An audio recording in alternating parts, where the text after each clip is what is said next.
Hello and welcome. I'm Rawia Alami and this is the Dailies, where we take a look at important news stories, reports, analyses and articles published in newspapers and media outlets across the world. Most newspapers continue to focus on the outcome of the White House meeting between President Trump and Ukrainian President, as well as European leaders. Questions about a possible meeting between Putin and Zelenskyy, peace negotiations, security guarantees for Ukraine and land concessions all dominated front pages today. Other news stories received some attention today as British newspapers reported on the rise of inflation to levels higher than expected, while American newspapers focused on the inquiry launched into the Washington, D.C. police over allegedly manipulated crime statistics. We'll start with foreign policy, which highlights in its explainer the uncertainty left in the wake of President Trump and President Zelensky's Oval Office meeting. Despite the high-profile summit, the report argues that fundamental issues remain unresolved. Issues like credibility of U.S. security guarantees, the prospect of a Zelensky-Putin meeting, and also whether Ukraine could be pressured to concede Crimea or parts of Donbass. The explainer also raises questions or concerns about the implications of legitimizing territorial annexation, also the financing of post-war reconstruction and the fragility of Trump's commitment to diplomacy. Now, ultimately, the piece portrays the summit as more spectacle than substance, leaving the war's most pressing questions unanswered and Ukraine's future security still in doubt. Max Boot wrote in the Washington Post contending that the latest round of diplomacy from U.S. envoy Steve Witkoff's Moscow trip to President Trump's meeting with Vladimir Putin, Volodymyr Zelenskyy and the European leaders has generated headlines but little substance. The article sharply criticizes President Trump, portraying him as too willing to accommodate Putin's demands, particularly over Ukraine ceding Donetsk. Boot also highlights the imbalance between Putin's concessions, which the author describes as cosmetic, and Ukraine's heavy sacrifices. The piece stresses that ongoing Russian attacks undermine any notion of progress and concludes that these talks are less about peace than about buying Moscow time. Overall, the piece is skeptical, yet it is persuasive and aimed at containing optimism surrounding Trump's diplomacy. A similar opinion was published in Le Monde by Tatiana Kostova-Jean, contending that recent Trump-Putin talks, despite their high visibility, have not shifted Russia's fundamental goals in Ukraine.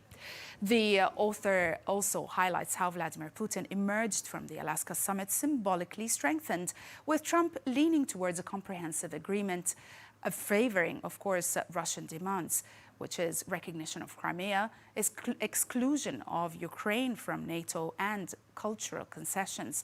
While European leaders and Zelenskyy later joined talks in Washington, no concrete progress was announced, leaving Kiev under pressure. Also, the author stresses that Russia, still advancing militarily, has little incentive to retreat, while Trump seeks a quick settlement even at Ukraine's expense. The piece concludes by underscoring Europe's challenge: maintain unity and independence or risk peace terms dictated by Washington and Moscow. Moving on to The Times, which explores Western efforts to design a new security framework for Ukraine amid ongoing Russian threats. The Times analysis explains that with a 10-day deadline, European leaders and the Trump administration are weighing four paths: training Ukrainian troops inside the country, protecting its skies with allied aircraft, extending NATO-style Article 5 protection, or forging a Japan-style mutual defense pact. Now, each option reflects tensions between deterrence and escalation, particularly as Washington resists committing ground troops. The analysis also highlights Britain and France's leadership role, as well as Trump's openness to air support, but not boots on the ground. The piece underscores the stakes. Europe must decide how far it is willing to go, knowing that hesitation could leave Ukraine dangerously exposed.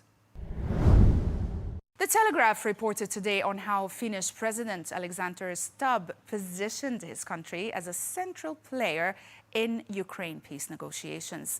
Now, despite Finland's small size, Stubb's personal diplomacy, especially his rapport with Donald Trump built over shared rounds of golf, secured Helsinki a seat at the White House summit.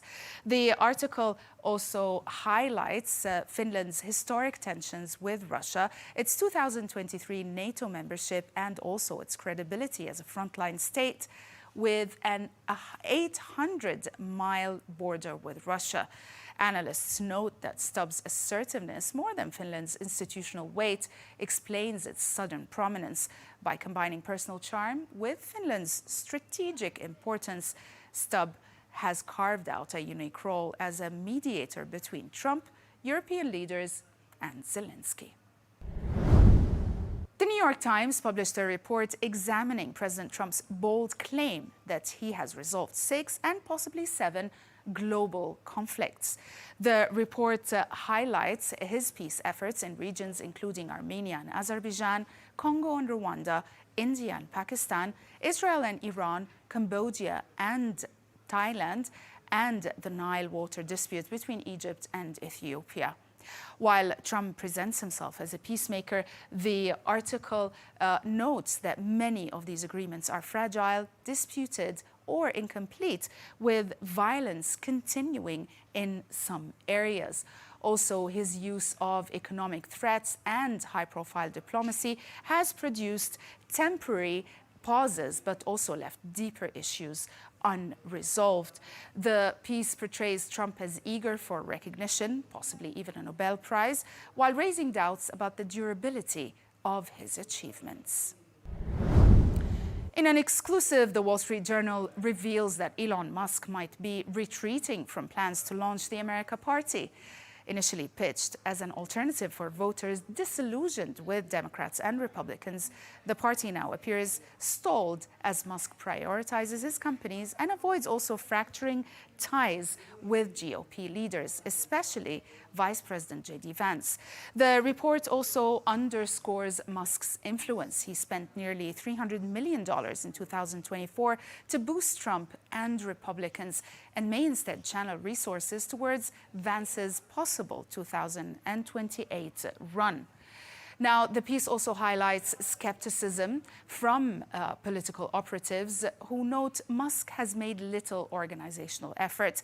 The review suggests Musk's party talk was more symbolic leverage than serious plan, leaving Republicans relieved and third-party advocates disappointed.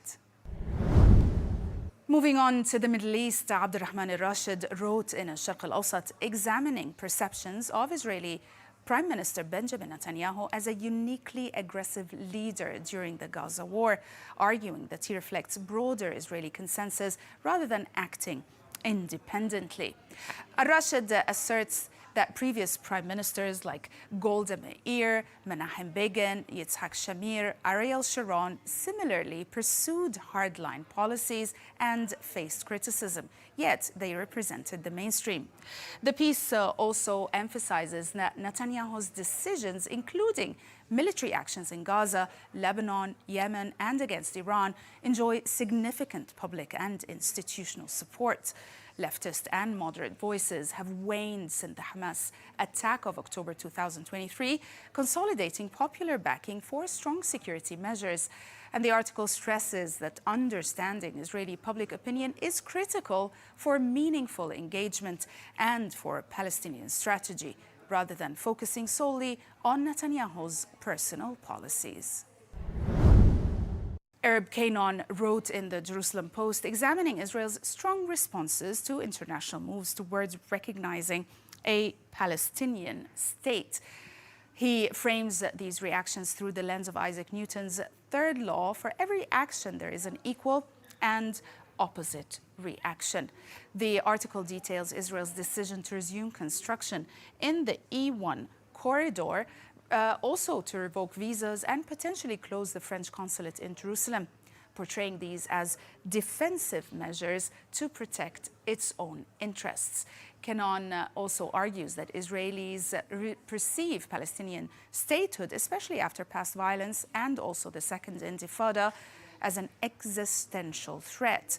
The piece emphasizes how Israel's assertive diplomacy reshapes relations with Europe and other Western states, underlining that symbolic gestures alone will not dictate policy outcomes on the ground. And we'll end with The Guardian, which published a feature vividly illustrating how intensifying heat waves are decimating wildlife across the globe. From howler monkeys dropping from trees in Mexico to billions of barnacles cooked along Canada's shores, the article highlights heat as an extinction-level threat, rivaling deforestation and habitat loss.